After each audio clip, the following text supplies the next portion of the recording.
کہ یہ پاکستان قائم ہو گیا، اور مجھے اس میں کوئی شبہ نہیں ہے کہ یہ پاکستان قائم نہ ہوتا اگر اس میں فیضان نبوی شامل نہ ہوتا تو۔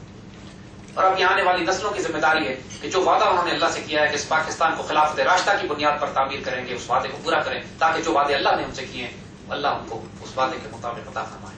امیجن کریں گے کہ یہ قائد اعظم کے الفاظ ہیں، وہ قائد اعظم جس کو آج لوگ سیکولر ثابت کرنے پہ تلے ہوئے ہیں، یہ ثابت کرنے پہ تلے ہوئے ہیں کہ وہ سیکولر ریاست چاہتے تھے، وہ تو اسلامی تھے ہی نہیں۔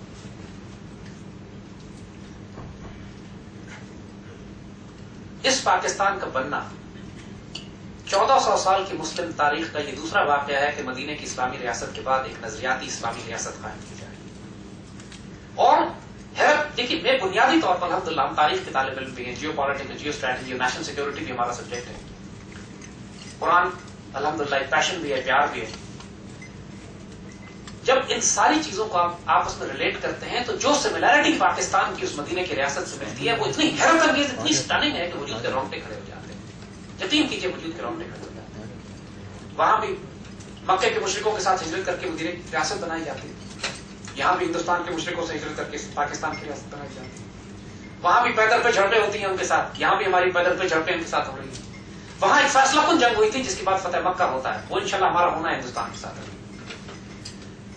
وہاں پر بھی خیبر کے یہودی مکے کے مشرکوں کے ساتھ مل کر مدینے کی ریاست کے خلاف کام کرتے تھے، یہاں بھی اسرائیل کے یہودی ہندوستان کے مشرکین کے ساتھ مل کر بدترین دشمن ہمارے بنے ہوئے۔ اور سب سے حیرت انگیز بات آپ کو یہ سنائیں، مدینے کا نام مدینہ طیبہ ہے، اور یہ لفظ پاکستان جو فارسی زبان کا ترجمہ ہے، اس کا لفظ پاک اور استان، ان دو لفظوں کو آپ الگ الگ کر کے ترجمہ کیجئے۔ پاک بچپن میں ہمیں پہلا کلمہ پڑھایا جاتا ہے، پہلا کلمہ طیب، طیب مانے پاک۔ لفظ پاک کا مطلب طیب یا طیبہ ہے، اور استان کہتے ہیں شہر کو، ٹیریٹری، جس کو عربی میں مدینہ کہتے ہیں۔ لفظ پاکستان کا لٹرل ٹرانسلیشن عربک میں مدینہ طیبہ بنتا ہے۔ لفظ پاکستان کا ترجمہ مدینہ طیبہ ہے۔ یہ اتنا حیرت انگیز تحفہ اللہ نے دیا ہے۔ 27 رمضان کی رات کو جمعہ مبارک کے دن یہ ملک وجود میں آتا ہے۔ مدینہ طیبہ جس کا نام ہے، 50 لاکھ شہداء کے سائے میں سایہ خدائے ذوالجلال بھی ہے، فیضان نبوی بھی ہے، تمام وہ مماثلت ہے جو اس مدینے کی اول ریاست کی ہے۔ اور یہ مدینہ ثانی آج کے دور کا، جس کی آج کوئی مسلمان ملک اسلام کے نام پر نہیں بنا ہے۔ پہلی جنگ عظیم کے بعد انگریز نے نقشے توڑ توڑ کر بنائے تھے، پاکستان نظریاتی طور پر لڑ کر ہم نے اسلام کے نام پر لیا ہے۔ اور پھر معجزات دیکھیے، اس پاکستان کا بننا ایک معجزہ، اس پاکستان کا بچ جانا ایک معجزہ۔ لوگوں نے کہہ دیا تھا کہ ملک 3 مہینے سے زیادہ نہیں چلے گا، نہ ہمارے پاس فوج، نہ اکانومی، جو تھوڑا بہت سونا تھا وہ کراچی ایئرپورٹ پر شروع میں چوری ہو گیا، فوج تھی نہیں ہمارے پاس، پوری فوج انڈین آرمی، برٹش آرمی کے جو مسلمان ٹروپس تھے پوری دنیا میں پھیلے ہوئے تھے، ساری انگریز فوج۔ اس کے باوجود قائد اعظم نے کشمیر میں جہاد شروع کیا، یہ کہہ کر کہ ہماری شہرت ہے۔ اور آج ہمیں نظر آیا 2010 میں کہ قائد اعظم نے اس کو شہرت کیوں کہا تھا، کہ جب پاکستان ڈوب گیا ان سیلابوں سے کہ جو انڈیا نے ان ڈیمز سے پانی چھوڑا جو کشمیر میں اس نے بنائے ہوئے تھے۔ ہم تو پہلے اس کو صرف سیاسی مسئلہ سمجھتے تھے، پرے کیا ہوا تھا۔ پچھلے 12-15 سال سے جو ڈیمز بنا رہا تھا انڈیا، اس کے اوپر پہلے ہمارا پانی روکا اس نے، اب حالت یہ ہے کہ کراپ سیزن کے لیے پانی نہیں ملے گا آپ کو، سردیوں کے لیے پرابلم شروع ہو گئی ہے، کیونکہ ڈیمز تو ہے نہیں، اسٹوریج کیپیسٹی تھی نہیں ملک میں، جو 3 سال کا پانی ہے وہ سمندر میں پھینک دیا ہم نے۔ اور انڈیا جو ڈیم سے پانی روک رہا تھا مانسون میں پانی چھوڑ کر وہ کام کر رہا ہے جو اس کی فوجیں اور توپیں بھی نہیں کر سکتی۔ اس لیے قائد اعظم نے 47 میں فوجیں داخل کی تھی کشمیر میں، اور جب تک سانس باقی رہی قائد اعظم کی اس ٹوٹے پھوٹے پاکستان میں، جس کے پاس ٹیبل سٹول کرسی میز نہیں تھا بیٹھ کے دفتر میں کام کرنے کے لیے، ببول کے کانٹوں سے پیپر پلس بنائی جاتی تھی، اس پاکستان نے فوجیں داخل کی کشمیر میں، آخری سانس تک لڑے قائد اعظم کے انتقال کے بعد، کمپرومائز کرنے کے بعد والے۔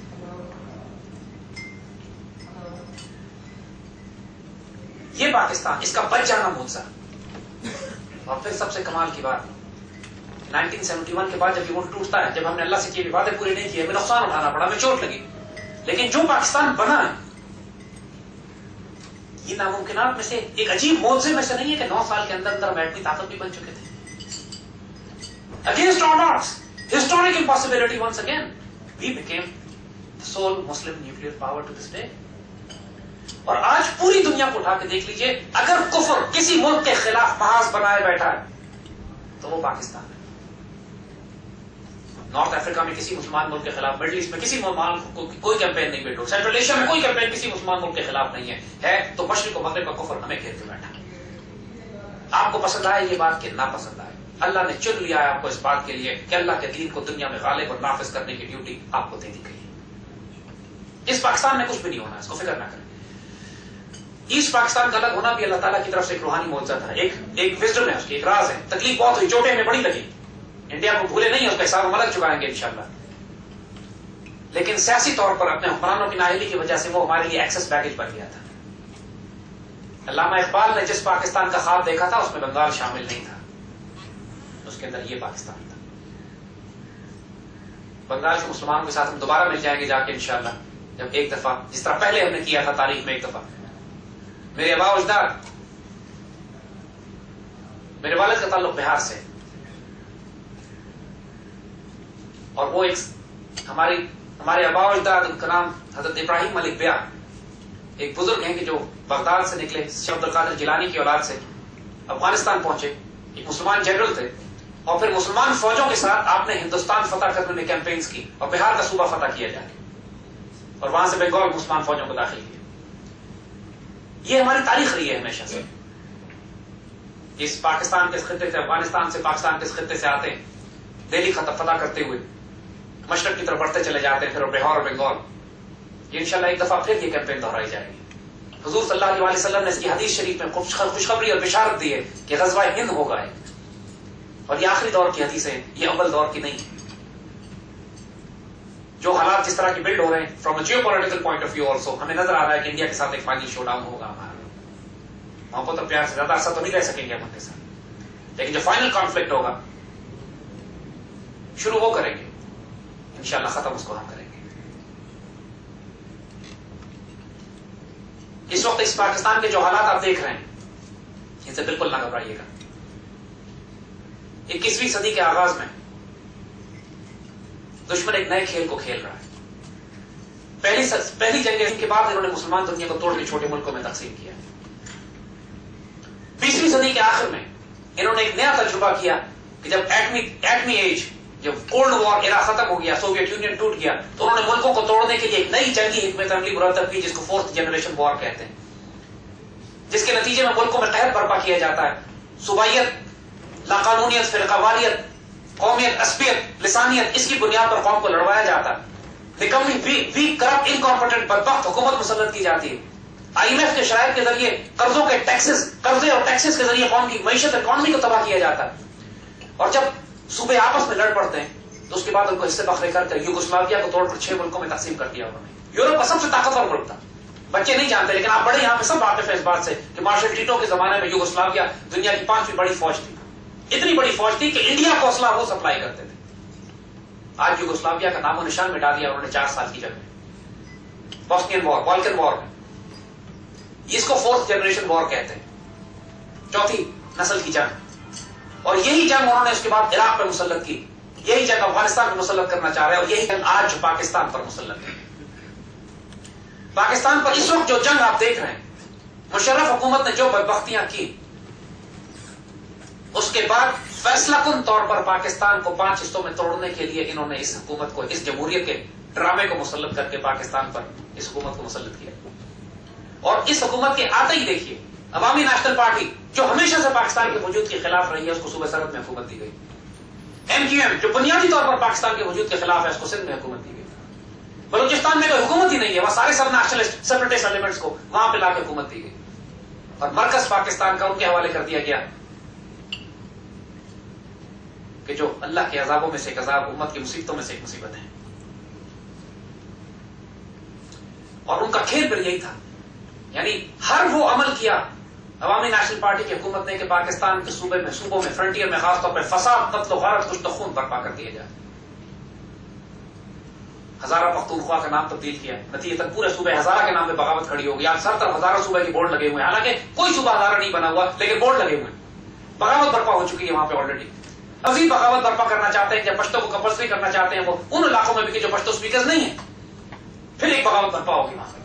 اور آفیشلی سیٹ پہ آپ نے دیکھا ہمیشہ 4 مولوی الگ عید کیا کرتے تھے، اس دفعہ انہوں نے باقاعدہ آفیشل لیول پر فرنٹیئر گورنمنٹ نے، پروونشل گورنمنٹ نے، فیڈریشن سے الگ ہو کے اپنی عید منائی۔ یہ سیپریٹسٹ ایجنڈا ہے ان کا کہ ہم پاکستان سے الگ ہونا چاہتے ہیں۔ MQM اس کے بارے میں اس آنے والے وقتوں میں جو مجیب الرحمان اور مکتی بانی بنے گے وہ MQM ہے. آنے والے وقتوں کے دہشت گرد، جو سیاسی دہشت گرد، جو اب اگر حکومت سے ان کو حصہ نکالا گیا تو پھر یہ کراچی کی سڑکوں پر وہ کریں گے کہ جو مکتی بانی نے بنگلہ دیش کی سڑکوں پہ کیا تھا، ایسٹ پاکستان کی سڑکوں پہ کیا تھا. لیکن اب یہ تو وہ کھیل ہے کہ جو دشمن کھیل رہا ہے. اللہ نے کرم، احسانات، ہماری غلطیوں پہ پردے اور ہماری کوتاہیوں کو درگزر کرنے کا معاملہ اللہ نے ہمارے ساتھ رکھا ہوا ہے اللہ کے فضل سے. امریکنز کا جو پلان یہ تھا کہ افغانستان میں بیٹھ کر پاکستان میں دہشت گردوں کو سپورٹ کریں گے، بلوچستان لبریشن آرمی، تحریک طالبان پاکستان، سوات انسرجنسی، تحریک نفاذ شریعت محمد صوفی محمد والا گروہ، ان ساروں کو سپورٹ کر کے پاکستان میں اس قدر بغاوت اور خودکش حملے اور تباہی برپا کریں گے کہ لا اینڈ آرڈر کے تباہ ہونے کی وجہ سے اور دوسری کرپشن کی وجہ سے جو پاکستان میں اس وقت جو بدترین کرپٹ حکومت اس حد تک موجود ہے کہ آج ہی کے نیوز کو اٹھا کے دیکھ لیجئے کہ کیری لوگر خود کہہ رہا ہے کہ $143 ملین تو کیش جو ہم نے دیا تھا وہ غائب ہی ہو گیا. چند ماہ کے اندر اندر پتہ ہی لگا وہ گیا کدھر. جو بدترین کرپٹ گورنمنٹ جس میں دنیا نے امداد دینی بند کر دی پاکستان کو because credibility factor is zero. جو نیشنل فائنانس میں پاکستان کی اکانومی کا جو ہیمریج ہو رہا ہے اس وقت، جو فائنانس ضائع ہو رہے ہیں، ریسورس نکل کے جا رہے ہیں، جس کی وجہ سے ان کے پاس تنخواہیں دینے کے پیسے نہیں ہیں، لہٰذا وہ انڈائریکٹ ٹیکسیشن اور ڈائریکٹ ٹیکسیشن کر کے قوم کا خون چوسنے، لٹرلی قوم کا خون چوسنے پہ جو آئے ہوئے ہیں. پوری انڈسٹری اکانومی بیٹھ گئی. سب سے آپ لوگوں سے بہتر کون جانتا ہے کہ پوری انڈسٹری اور اکانومی کا حال انہوں نے کیا کر دیا. لیکن ریونیو ہیمریج، کرپشن کو، لیکیج کو روکتے نہیں ہیں. وہ جو اربوں آ رہا ہے قرضے میں بھی اور جس کا بوجھ وہ قوم پہ ڈال رہے ہیں وہ کرپشن میں سوئس بینکس میں جا رہا ہے. ایک سمپل کھیل ہے، اس کو فورتھ جنریشن وار کہتے ہیں، جو یوگوسلاویا ڈاکٹرن ہے جو مسلط کی گئی. لیکن الحمدللہ 2007 کے بعد جو پاکستان سے پیار کرنے والوں نے کاؤنٹر اٹیک کیا اس پاکستان کے خلاف فورتھ جنریشن وار کو روکنے کے لیے، سب سے پہلا ٹارگٹ تو یہ تھا کہ دہشت گرد ایلیمنٹ کو، خودکش حملہ آوروں کو روکا جائے، جس کے لیے پھر پہلے سوات آپریشن شروع کیا گیا، پھر ساؤتھ وزیرستان میں، پھر نارتھ وزیرستان میں، باجوڑ مومن میں ان دہشت گرد ایلیمنٹس کو ایلیمنیٹ کیا گیا ہے. لیکن الحمدللہ کمر ان کی توڑی جا چکی ہے. الحمدللہ آرمی نے حیرت انگیز کام کیا وہاں پر، اور آج ماشاءاللہ کم از کم کسی حد تک چھوٹے موٹے حملے دھماکے آف ٹارگیٹس اور میجورٹیز پہ اسٹرائک کر لیتے ہیں. لیکن وہ کیمپین جو 2007 اور 2008 میں تھی الحمدللہ اب وہ نہیں ہے. دوسری طرف